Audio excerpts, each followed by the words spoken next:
Mesdames, Mademoiselles, Messieurs, bienvenue à Métro News. Voici les principaux titres qui seront développés aujourd'hui. Installation ce mardi du juge Jean-Joseph Lebrun en tant que président de la Cour de cassation. Il a été nommé il y a moins d'une semaine par le gouvernement d'Ariel Henry en remplacement du juge René Sylvestre décédé en juin 2021. Un présumé bandit a été abattu mardi matin par les forces de l'ordre à Delma 83 alors qu'il roulait dans un véhicule blindé soupçonné d'appartenir à des kidnappeurs. D'autres individus qui se trouvaient à l'intérieur de la voiture ont réussi à prendre la fuite.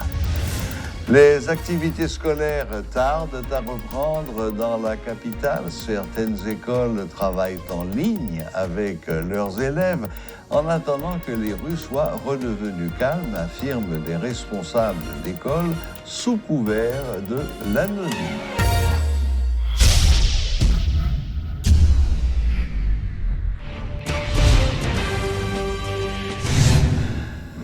Installation ce mardi du juge Jean-Joseph Lebrun dans son nouveau poste de président de la Cour de cassation.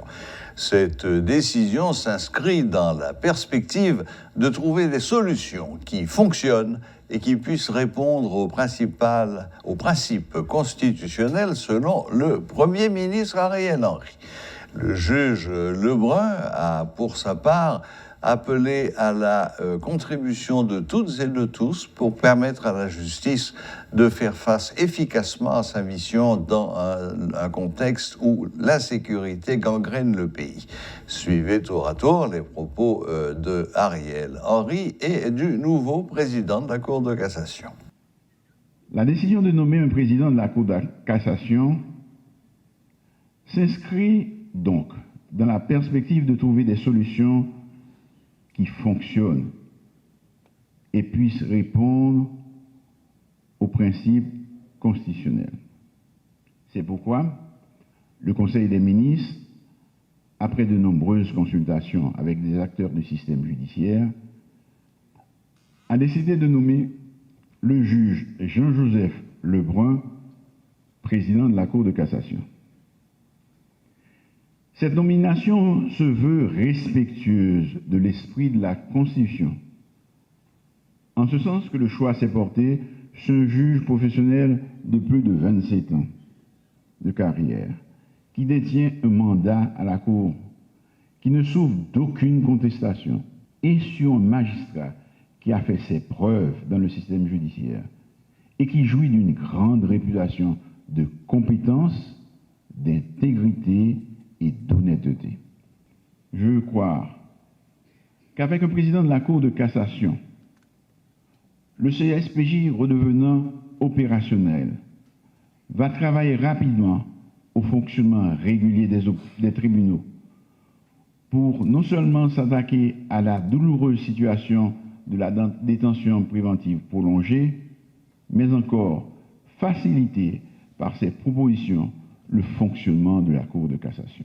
Mesdames et messieurs, vous me permettrez d'insister et de rappeler que chacun a ses devoirs et ses obligations envers la République. Les magistrats, dans cette période difficile que connaît le pays, doivent assumer les leurs en faisant preuve d'empathie et d'humanité pour rendre la justice et contribuer à la sécurité des citoyens.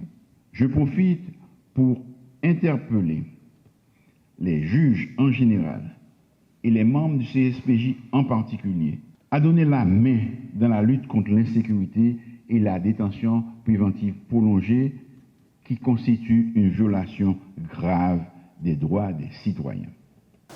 Collègues magistrats, mesdames, messieurs, les temps sont difficiles. L'heure n'est pas au beau discours.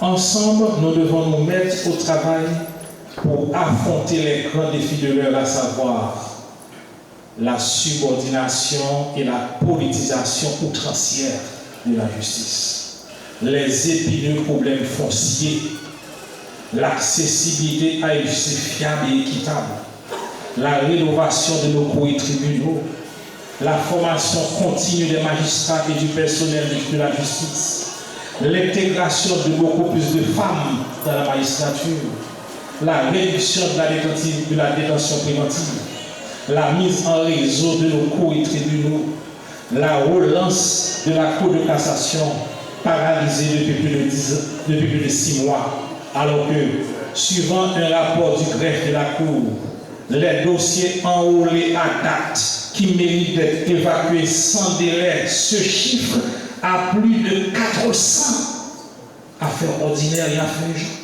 Plus de 400.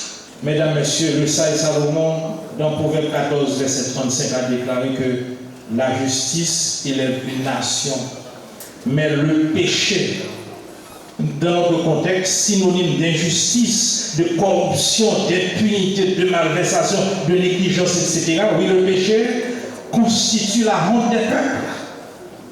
Comme nous venons de le signaler dans notre système, les défis à relever sont gigantesques. Seule une conjonction de tous les fils et filles du pays, chacun dans sa sphère d'action, peut nous aider à y faire face de façon durable. Collègues magistrats assis et debout, mesdames, messieurs les avocats, officiers ministériels, militants des droits humains, personnel administratif des cours et tribunaux, policiers, policières, notre société est malade. Notre justice l'est aussi. Conjuguons donc nos efforts pour le relèvement de notre société en général et de notre justice en particulier. Les pourparlers se multiplient entre le gouvernement, les acteurs politiques et ceux de la société civile dans le but de trouver une solution pour un dégel de la crise. Le Premier ministre réaffirme la volonté politique de son gouvernement de trouver un consensus et appelle les acteurs à faire preuve de bonne foi. Il a fait cette déclaration lors de la cérémonie d'installation du président de la Cour de cassation et du contentieux administratif. Écoutons le Premier ministre Ariel Henry. Le gouvernement que je dirige s'est donc engagé dans la remise sur pied des institutions par la voie du consensus.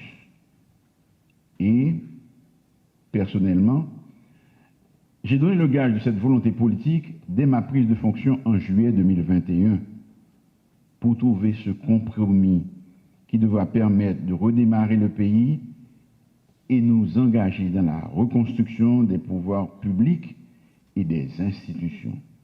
La multiplication des pourparlers et de nombreuses réunions avec différents acteurs politiques et de la société civile en sont l'illustration irréfutable.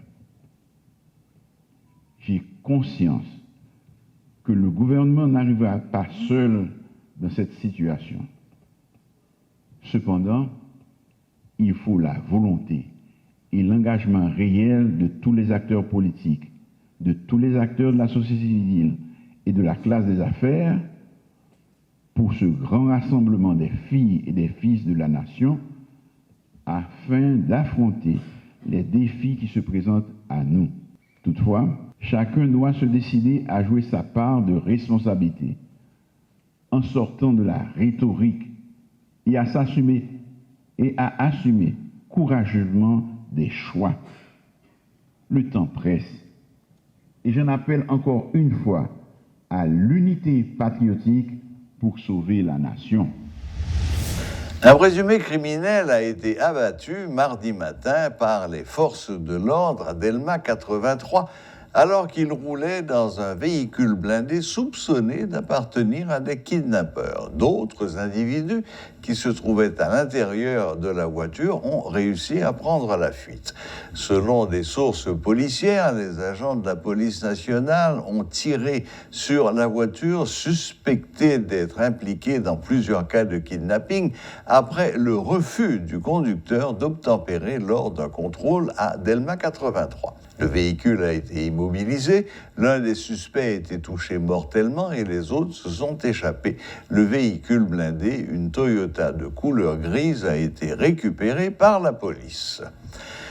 Les activités scolaires tardent à reprendre dans la capitale. Certaines écoles travaillent en ligne avec leurs élèves en attendant que les rues soient redevenues calmes, affirment des responsables d'écoles sous couvert de l'anonymat. Toutefois, quelques écoliers sont constatés dans des écoles privées, alors que dans le secteur public, c'est le calme plat. Évolution de l'épidémie de choléra en Haïti. Au 18 novembre, dernière donnée disponible, 843 cas confirmés sont recensés, un chiffre stable. 184 personnes sont décédées de la maladie depuis la date de sa résurgence, le 3 octobre dernier. Les responsables de l'hôpital Fontaine de Cité-Soleil se plaignent de la dégradation de la situation sociopolitique du pays. Cette situation affecte le rendement de l'hôpital selon son fondateur José Ulysse. Monsieur Ulysse exhorte les autorités à prendre des mesures pour mettre fin à cette situation qui impacte négativement les touches les plus vulnérables de la population. Suivez les réactions de José Ulysse de l'hôpital Fontaine de Cité-Soleil. Si baisse nous il y a un problème pour les motos qui montent, qui c'est que les gens qui captent un petit gens, qu'on a payé une moto $10, demandé $25, il y a des gens qui quotidien ici. Mais nous avons une stratégie qui permet que les gens qui ne peuvent pas venir, on allait joindre à travers la clinique mobile. Et jusqu'à maintenant, on a dit que ça marche. Ouais. Baisse que nous gagnons, c'est par rapport à la capacité de gens pour payer minimum de services, même là où pas cher. Parce que de jour en jour, yo plus pauvre. Et ça qui pauvre, ils sont misérables. Ou spectacle qui passe dans le parcours routier avec etc. Ça démontre dans quelle situation que nous sommes. Normalement, nous avons entre 80, 100, 120 personnes qui viennent par jour, qui viennent dans toute bagaille. Mais soit après les gens qui viennent pour vaccin, plan, etc. Là, nous avons chaque jour plus de 120, 130, 150 personnes normalement. Vous comprenez? C'est que moyenne qui rentre à l'hôpital à nos journées, entre 180 et 200 chaque jour, bon Dieu mettez. Des gens qui viennent à l'hôpital là, qui ne peuvent pas payer, qui viennent pour un accouchement qui ne peuvent pas payer, qui viennent pour un césarienne qui ne peuvent pas payer. En plus, ils ne peuvent pas payer, il faut bien manger pendant là. Il est là pour aller, il faut bien comme pour aller. Ici, nous parlons l'hôpital dans ce sens classique. Nous avons un côté que nous avons essayé de reprendre ce campion comme monde. On peut réhabiliter les gens, restaurer les gens dans la dignité. Et c'est ça qui est la différence entre l'hôpital classique traditionnel avec l'hôpital qui est intégré dans la communauté pauvre qui a essayé d'aider les gens chaque jour. Les gens qui viennent là, ce n'est pas tellement un problème, ce n'est pas un problème de santé, mais ils viennent désemparés, il faut que les gens qui puissent entendre. Des fois, ils entendent les gens et puis ils sont soulagés. Il y a des gens qui viennent raconter la misère. Et puis, docteur, on peut crier. Parce que vous sentez impuissant devant des drames humains que nous vivons, qui c'est que nous entrons l'aspect accompagnement psychologique là, comme on peut pour aider la catégorie de gens que nous avons chaque jour. Voilà, la boucle est bouclée. Merci de nous rester fidèles et à la prochaine. Même heure, même chaîne.